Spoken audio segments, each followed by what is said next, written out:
our circumstances are not the boundaries of what is possible.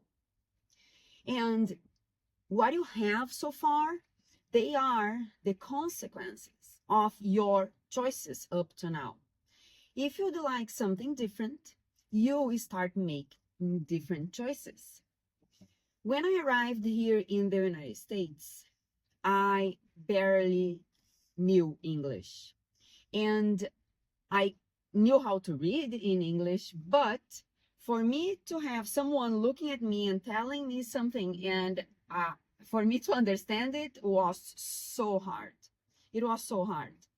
I was able to pass the GRE test and the TOEFL test, and I applied for the PhD program.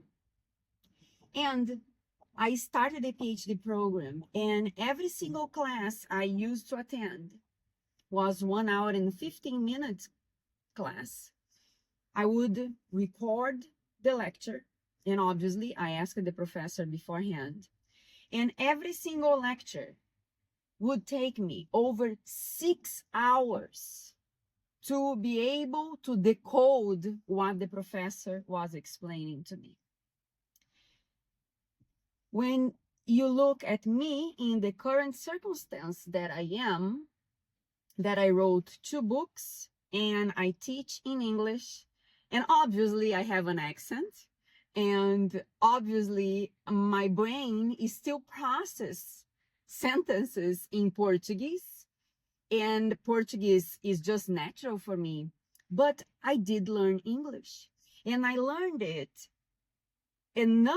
well enough to be able to teach students a topic that is famously known as extremely hard, and it's really not hard. Anatomy makes sense, and when things make sense, it's just easy, right? It becomes easy as time passes.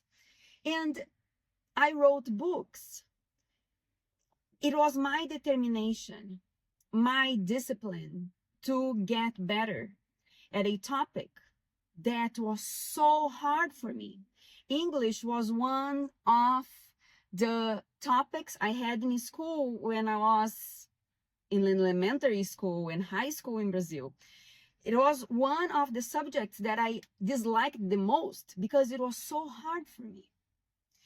And the circumstances that I found myself several years ago when I arrived here in the United States to do an internship, and I had to talk to my boss that I had 2 choices.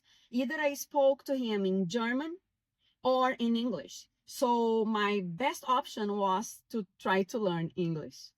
And then in graduate school, when I had to take classes all in English and spending time to understand, investing my time to understand that topic that was hard on its own, but then was being delivered in English, learning all the terminology in English, learning everything.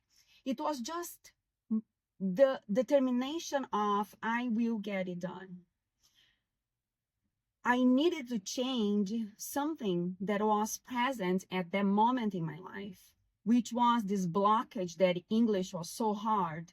And I knew that learning English and mastering it would open doors that until then were closed. So try to identify something that is hard for you at this moment, something that is challenging. And instead of running away, which I could have done, I could have just went back to Brazil and followed my life there, starting and continuing with a PhD program over there. But I didn't choose the easy path. I chose what was hard at the moment.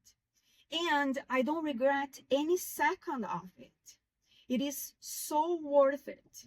Now, looking back and remembering all that I went through and seeing that where I am now, it's the consequence of the choices I made several years ago. So make sure you don't really choose the easy path because it's easy at the moment. Choose what you know is necessary for you to reach your dream.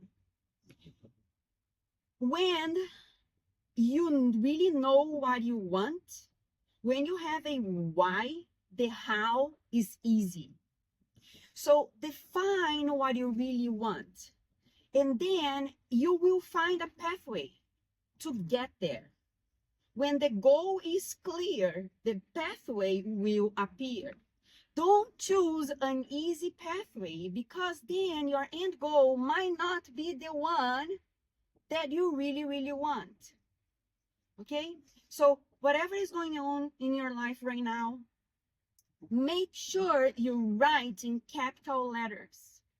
My circumstances are not the boundaries of what is possible. Focus on what you want. Choose the right path, not the easy path. Choose the right path that will take you towards your goal. And your heart will be filled with happiness and success later on. Okay? Love you all. Bye.